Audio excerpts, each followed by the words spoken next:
worthy goals. There I was, trapped in a tiny office, staring at the clock. Time seemed to go at a glacial pace. I turned back to the computer, put my hands on the keyboard, and stared at the screen. I sat like that for hours, doing no work. But if someone walked by my office, it looked like I was working on the computer. Day after day, I did the same mind-numbing routine. It was the most miserable job I've ever had, working for IBM. Is it possible to make a living in an honest, inspiring, interesting way? Is it possible to have freedom and autonomy in one's work life? Does work have to be boring and degrading?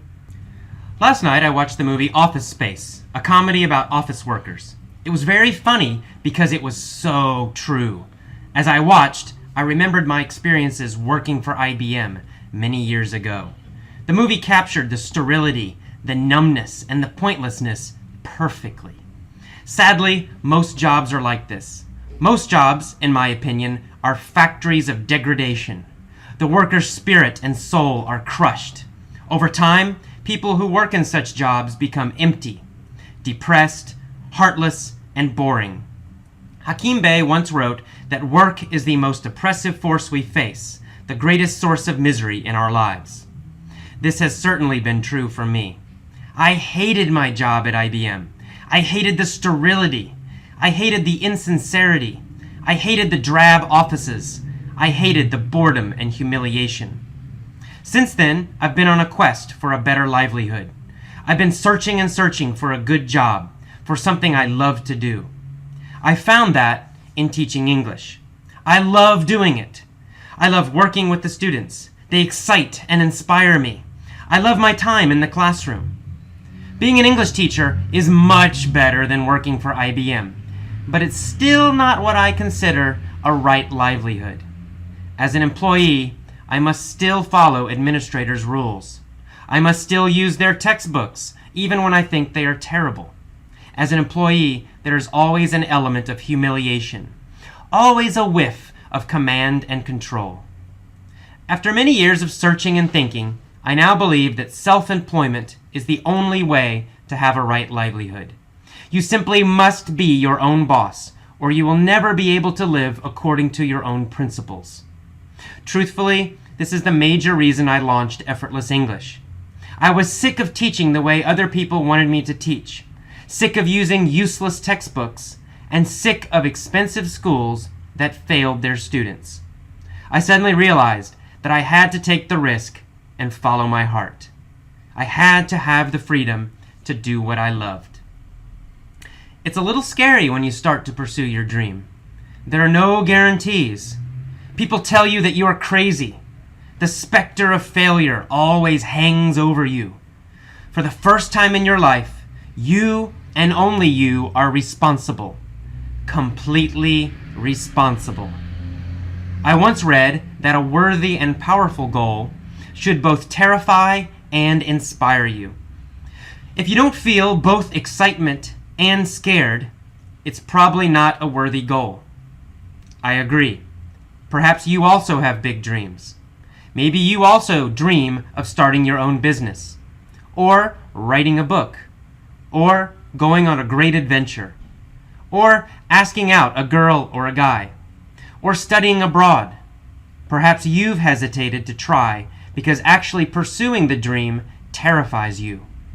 Or maybe the fear of failure scares you. If so, you should realize that this is good. The fear is good. Your terror is a good sign. It means you have chosen a worthy goal. My best advice to you is to accept that fear. Accept it, but don't let it stop you. Whatever your dream, be terrified, but don't give up. Be terrified and then do it. Because the best antidote to fear is action.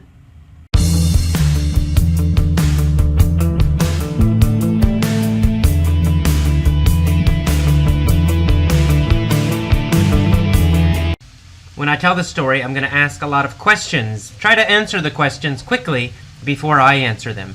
This will help you to remember the new vocabulary and phrases. Okay. Once there was a miserable guy named AJ.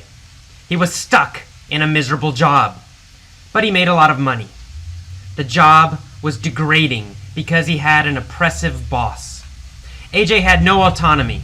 He had to ask for permission to do anything. One day, AJ decided he was sick of the drab and sterile office. He yelled at his boss, "Take this job and shove it! I quit!" AJ decided to travel the world on a quest for fun and adventure. He never hesitated. He bought a plane ticket to India and left the miserable job forever. Now, he's not miserable anymore. Okay, one more time. Let's do it again. Once there was a miserable guy named AJ.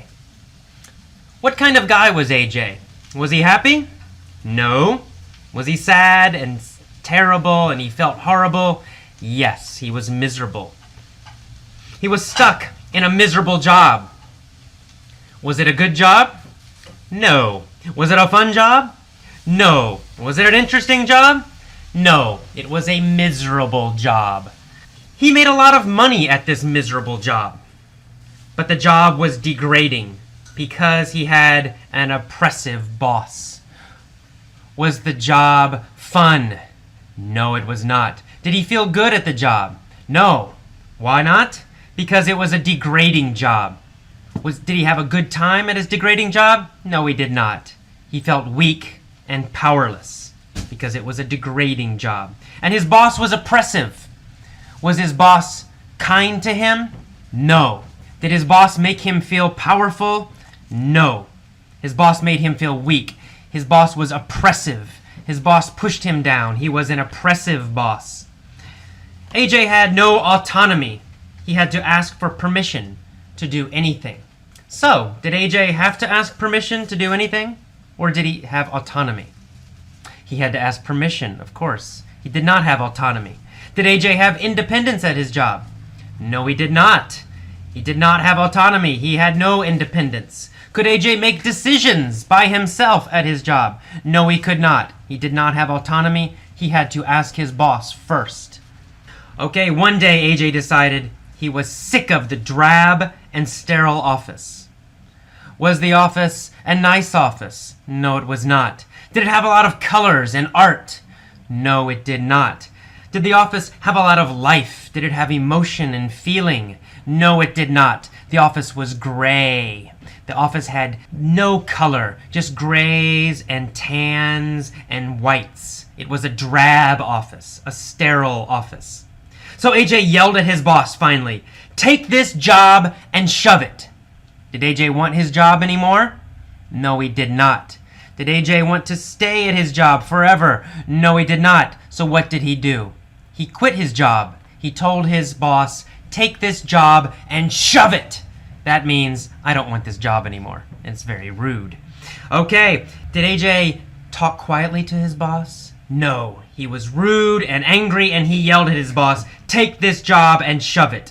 AJ decided to travel the world on a quest for fun and adventure. Did AJ go on a quest for money? No, of course not. Did AJ go on a quest for women? No, he did not. What did AJ go on a quest for? What was he searching for? AJ went on a quest for fun and adventure. This was his quest. This was his search, his journey. Did AJ hesitate? Did he wait to do this? No, he did not. AJ did not hesitate. He never hesitated. He went quickly. He went immediately. He never hesitated. He bought a plane ticket to India immediately, right away. And he left the miserable job forever. Did he leave a good job? No, he did not. Did he leave an interesting and fun job? Of course not. He left a miserable, terrible, sad, depressing, boring job. It was a miserable job. Now, AJ's not miserable anymore. Now he's happy. Now he's excited. He's teaching English on the internet to great, wonderful members of Effortless English. He's not miserable anymore. Okay, that's today's mini story.